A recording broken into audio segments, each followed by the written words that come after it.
guys. It's early. Track was rained out this weekend, but we got some footage for you guys regardless.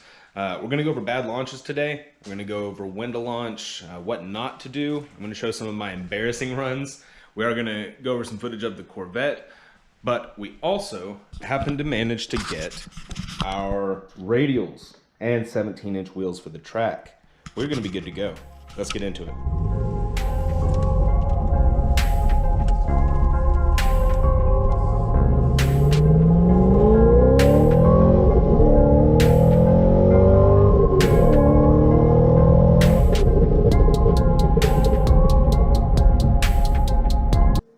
Alrighty, you got through the intro, you made it here, we had our stock footage, we did the music.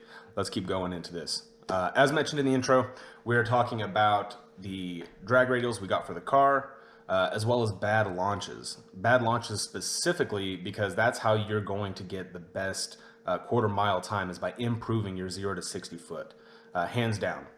I'm going to explain the tree a little bit. You know, you're going to have your two staging bulbs up top. Each car is going to stage. Once you hit your second bulbs for each car, it's going to activate the Christmas tree, and you're either going to have a sportsman or you're going to have a pro tree. Sportsman's going to go 1, 2, 3 on the yellows before you hit that final green, or the only green, and the pro tree will show all 3 yellows before going to the green. On both of these scenarios, on the first one, the sportsman, you want to leave on that last yellow bulb. You don't want to wait till the green. Your reaction time between pushing your foot to the floor with the pedal, doing your throttle control, getting that to the engine, getting that through the drivetrain down to the wheels, is all going to be within the time that green light hits. So you always want to launch on the last yellow, or if you're on the pro, almost as soon as you see those yellows illuminate. That delay in transfer from you to the car to the ground is going to take up that time if you decide to launch on that last bulb. That said, I did not do that on my last launches. You're about to see all of those. We're going to continue diving into those and showing you what not to do, launching late, launching on the green, things like that.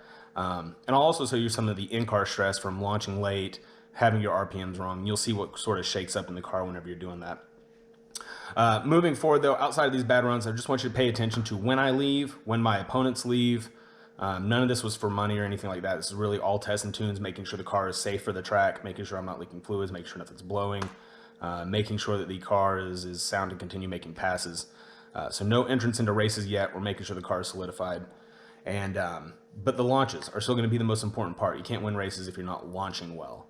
That 0 to 60 foot, incredibly important. Mixed match street tires specifically were not the best choice to be practicing this on, but we have that solved now. So next week, we have 2 things we're going to practice. After we review these bad launches, we're going to do 2 things with our launches and down the track to help us get a better time. The first thing is staging right. We're going to stage. We're not going to double bulb anybody, nothing like that. And then we're going to launch on the right yellow. Aside from launching on the right yellow, we're putting the drag radials on the car. We're going to have some 17-inch wheels. We have some 40 sidewall Mickey Thompsons on it. I'm excited to get these heated up and see what we can do.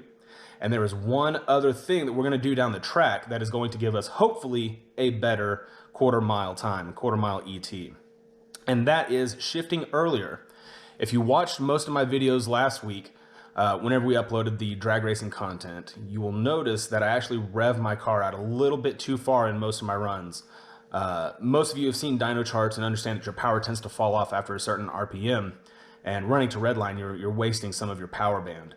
Ideally, what I'd like to do this next week, along with having the radials, launching on the right time, is really shifting earlier. I want to shift around 5,800 RPM instead of 6,200, see if I can get back down my power band and get some more power out of it, and really take advantage of my third gear. It's a little bit longer, and see what we can do with that. So, unfortunately, I don't have the content for that yet. We're going to find out next week when we get to put the radials on the car and practice that launch technique, as well as making sure we're shifting a little bit shorter instead of running the rev range out so far.